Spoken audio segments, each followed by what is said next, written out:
By the time the truck reached Evelyn Carter's farm, the temperature had already climbed past 95. The driver slowed near the mailbox, turned onto the gravel lane, and stared at the long chicken house sitting behind the cornfield. Then he looked in his mirror at the 600 plastic crates stacked on the trailer behind him. Each crate was packed with pumpkins. Some were pale orange, some were deep green around the stem, some were misshapen, cracked, or soft on one side. A few had split open during the drive, leaving strings of wet pulp hanging through the slats. The whole load smelled sweet, earthy, and just a little sour. Evelyn stood beside the feed shed with her arms crossed. Across the road, Cal Dobbs stopped his tractor. He shut off the engine, climbed down, and leaned against the fence. "What in the world are you doing?" he called. Evelyn didn't answer. The driver lowered the trailer ramp. The first crate rolled down with a hard plastic rattle and stopped near her boots. Inside the chicken house, 1,200 laying hens shifted beneath the fans. Their usual morning noise had faded into a dull, restless murmur. The heat had cut into egg production. The feed shortage had cut deeper. 3 weeks earlier, Evelyn had collected nearly 1,100 eggs in a day. Yesterday, she had collected 784, and the feed bins were almost empty.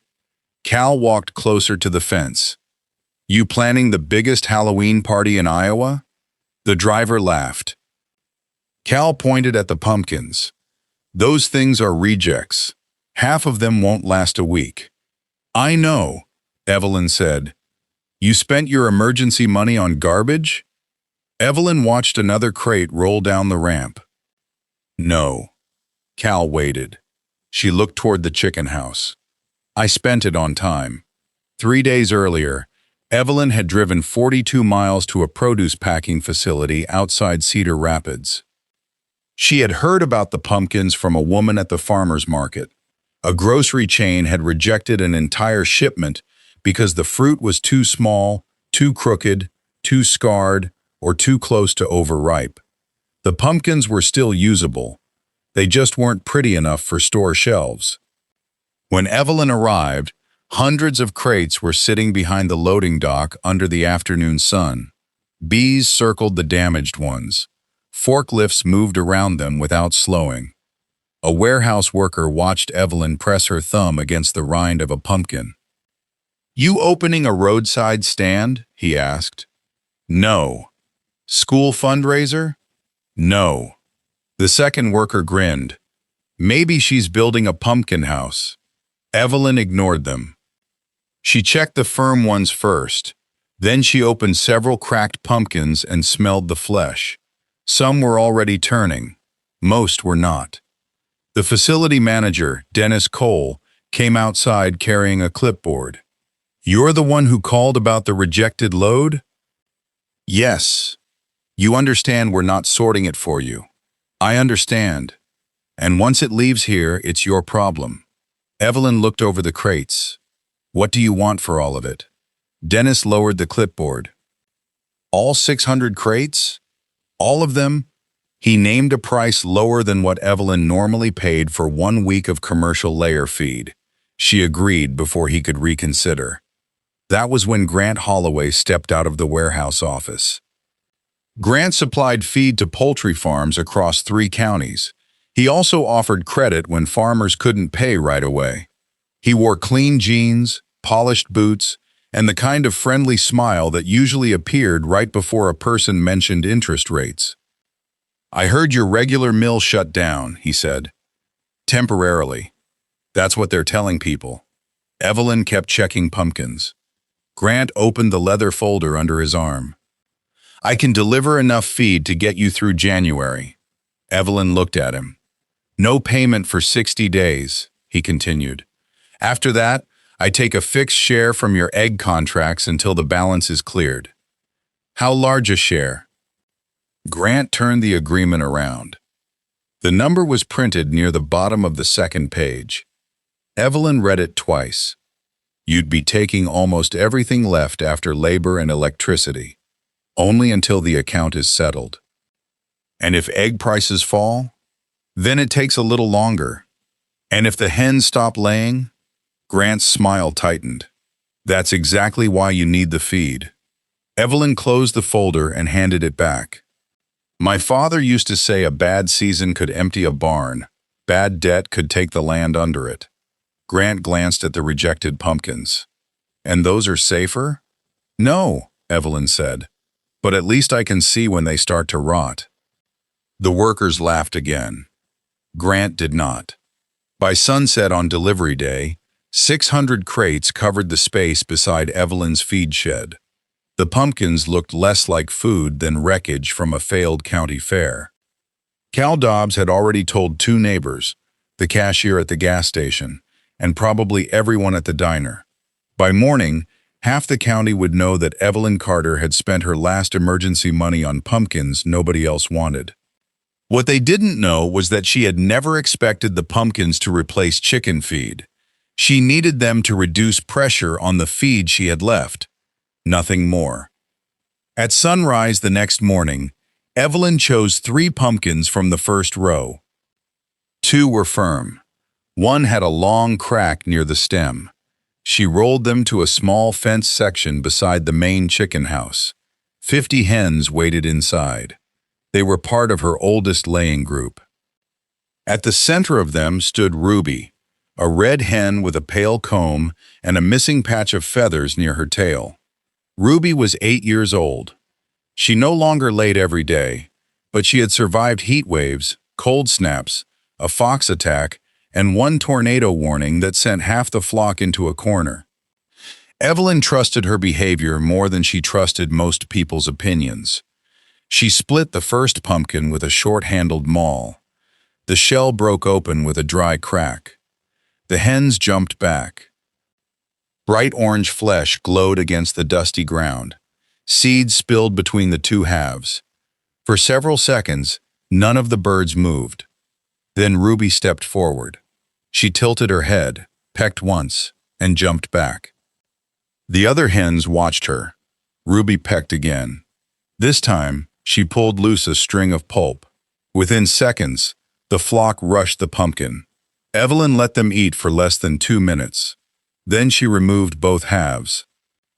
The hens followed her to the fence, clucking and reaching through the wire. Cal, watching from across the road, laughed. You bought 600 crates and you won't even let them finish one? Evelyn carried the pumpkin to an old livestock scale. She weighed what remained. Then she wrote in a notebook, 50 hens. 1 pumpkin offered after regular feed. Strong interest. Ruby first to eat. Watch water. Watch droppings. Watch afternoon feed intake. Watch tomorrow's egg count. She repeated the test with 2 more groups. By noon, the hens had settled. They returned to their normal feed. They drank. They dust-bathed beneath the shade cloth. That evening, Evelyn walked the laying boxes and collected the eggs by hand. The number had not increased, but it had not dropped. It was the smallest kind of proof. It was still proof. For the next 6 days, Evelyn tested the pumpkins in small amounts. She weighed what she offered. She measured how much regular feed remained at the end of the day. She checked water use. She inspected droppings. She tracked cracked shells, thin shells, and misshapen eggs. She wrote everything down. The hens liked the pumpkins. That was obvious. The dangerous part was how much they liked them. By the second week, the question was no longer whether the chickens would eat pumpkin. The question was whether Evelyn could use it without making a bad situation worse. The drought had damaged the local corn crop. Soybean prices were climbing. The regional feed mill remained closed after an equipment failure, and every farm in the area was calling the same backup suppliers. Grant's trucks passed Evelyn's road almost every day. Each load looked smaller. Each price was higher. At the same time, the pumpkins were changing. The firm ones held their shape in the shade. The softer ones sagged against the crate walls. Flies gathered near the cracked fruit. Every morning, Evelyn sorted the load into 3 groups. Use later. Use soon. Discard. She hated the discard pile. Every pumpkin she threw away felt like feed she could no longer afford. But she knew spoiled food did not become safe just because she was desperate. One afternoon, the temperature inside the chicken house reached 102. The hens spread their wings and opened their beaks. The ventilation fans ran without stopping. Evelyn checked the feed bins. The metal walls echoed when she tapped them. She had less than 9 days of regular feed left at the current rate, maybe 12 if she stretched it carefully. That night, she carried her notebook into the farmhouse and opened a cedar cabinet beneath the kitchen window. Inside was a cardboard box that had belonged to her father. Evelyn had not opened it since his funeral. She pulled out vaccination records, hatchery receipts, electricity bills, old egg contracts, and a thick notebook with a cracked black cover. Her father had kept records for nearly 40 years. The early pages were filled with dates, feed prices, flock sizes, hatch rates, and notes about disease. The later pages were harder to read. His handwriting had grown shaky. Evelyn turned to a year she remembered from childhood. A flood had closed the county road for 11 days. Feed deliveries couldn't reach the farm. Her father had written down everything he tried. Standard ration reduced, not removed. Garden squash accepted. Sunflower heads useful. Extra calcium required. Water intake high.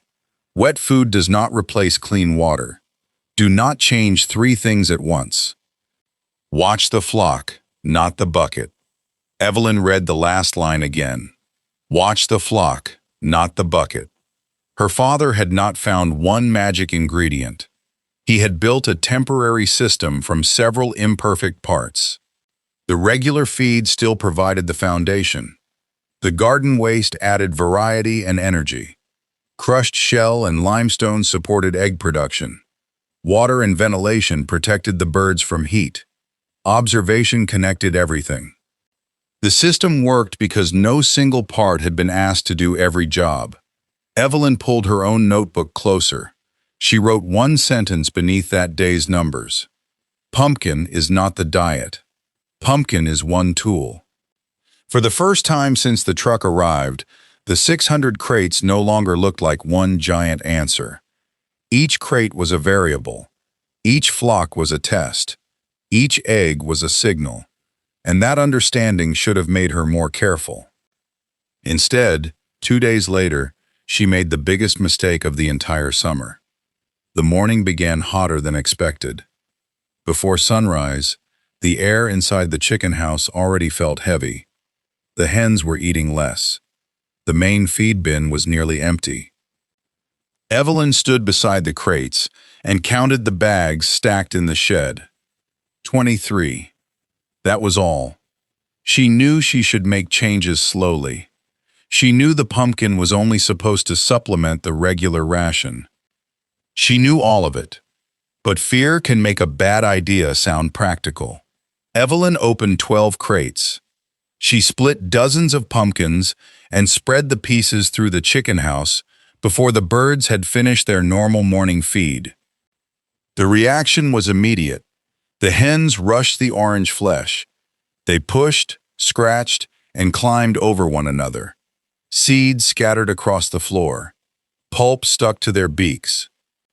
For the first time in weeks, the flock ate with real excitement. Evelyn felt relief. That feeling lasted until noon. When she checked the feeders, much of the regular ration remained untouched. The hens had filled themselves on pumpkin.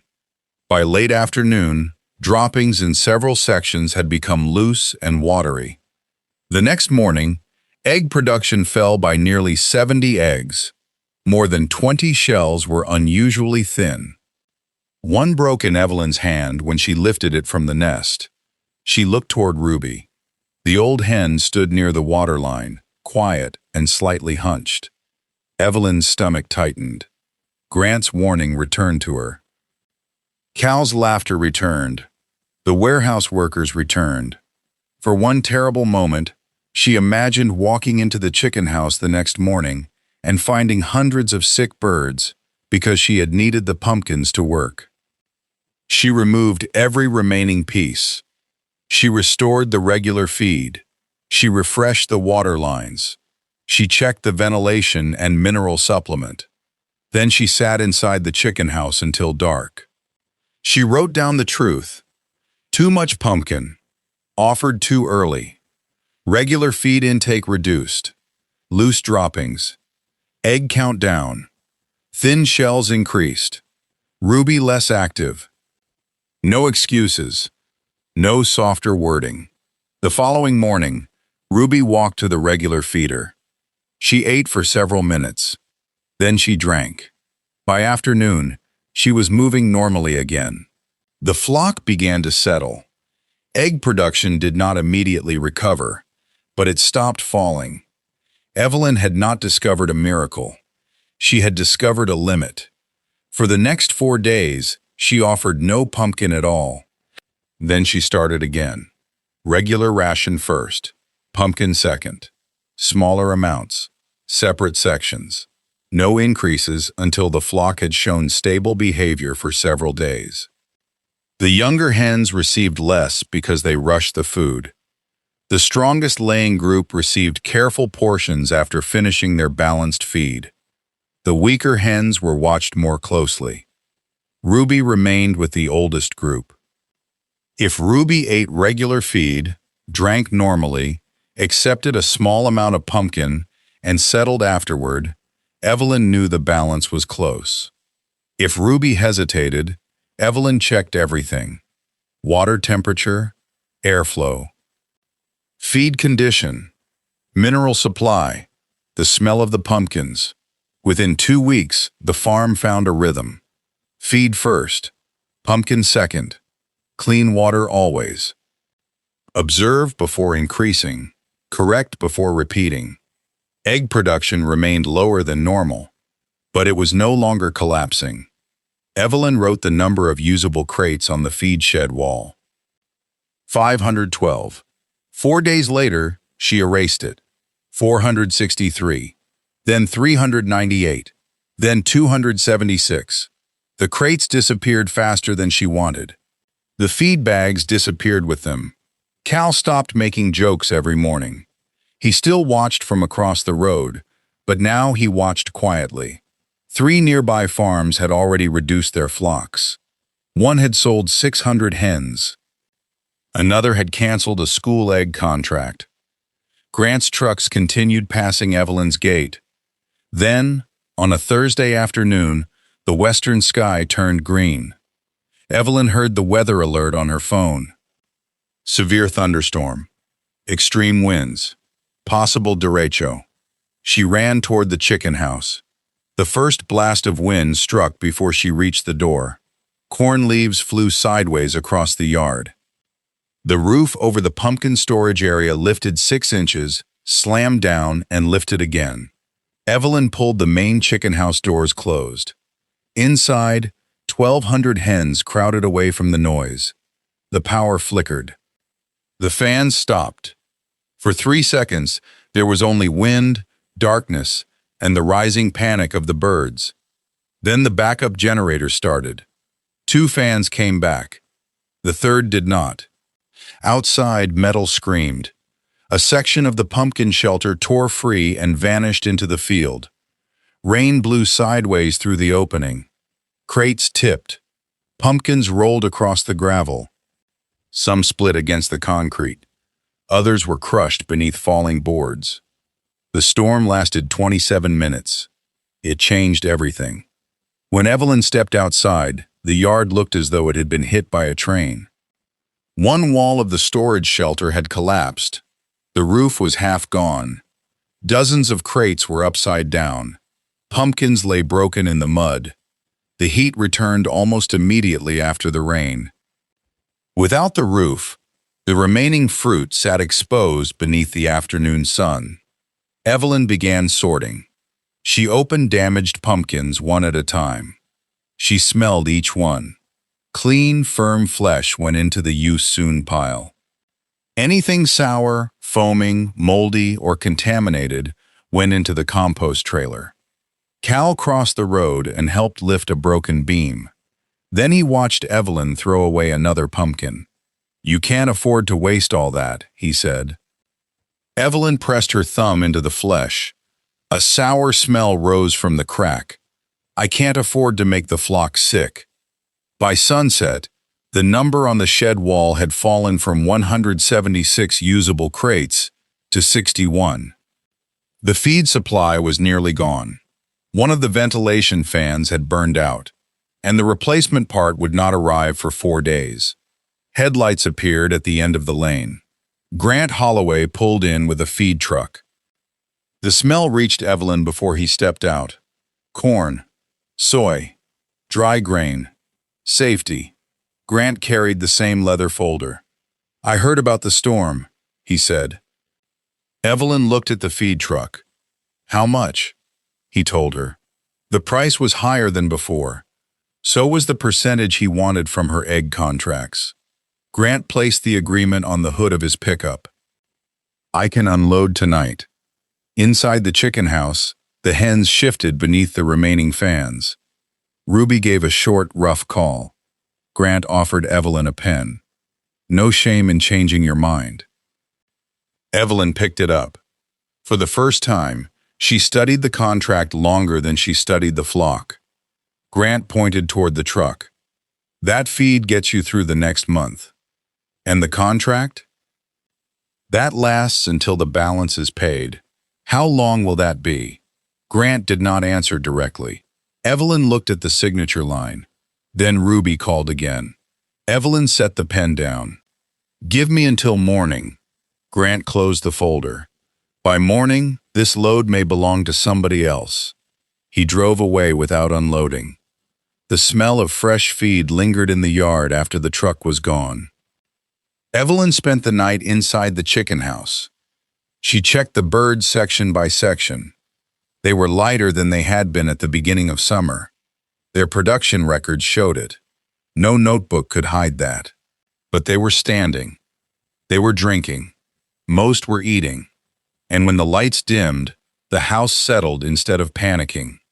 At 7 the next morning, a white county vehicle pulled into the lane. Dr. Hannah Brooks stepped out. She worked with the state extension poultry program. Evelyn had called her after the pumpkin feeding mistake and left a message explaining exactly what had happened. The storm had delayed her visit. Dr. Brooks entered the farmhouse and asked for Evelyn's records before asking to see the birds. She read every page: feed amounts, pumpkin weights, water use, egg counts, shell condition, droppings, heat readings, the failed trial. Dr. Brooks tapped that page. "You wrote down the bad day. It happened." Most people record what supports the story they want to tell. Evelyn looked toward the chicken house. "I needed to know what the flock was telling me." Dr. Brooks examined the feed, checked the water system, walked the aisles, and watched the hens. She picked up Ruby and ran a hand along her breastbone. Then she checked several younger hens. Finally, she stood near the door. "They've lost condition," she said. Evelyn lowered her eyes. "But not as much as I expected." The words were quiet. They felt enormous. Dr. Brooks did not call the pumpkins a miracle. She warned Evelyn that the fruit could not replace a balanced layer ration. She emphasized protein, calcium, clean water, sanitation, and heat control. Then she held up the notebook. What kept this flock stable wasn't one ingredient. It was the fact that you kept watching the whole system. Grant returned that afternoon. Evelyn handed back the unsigned agreement. He looked past her at the chicken house.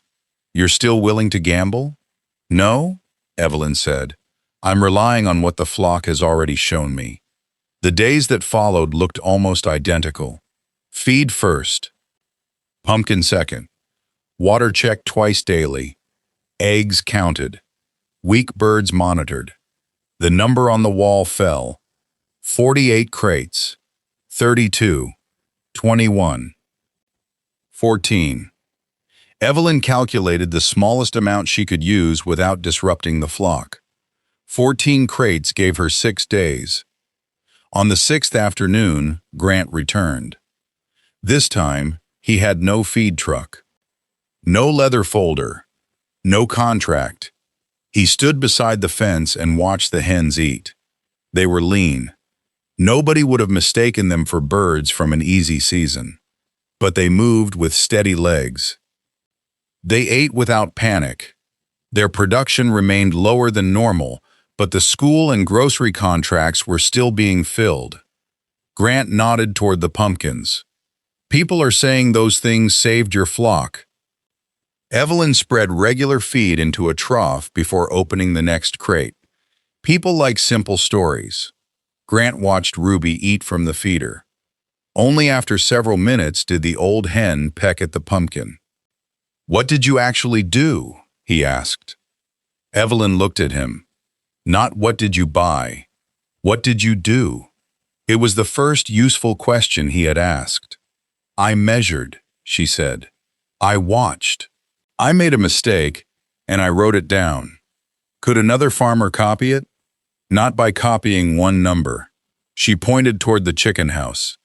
Different birds, different weather, different feed, different water, different problems.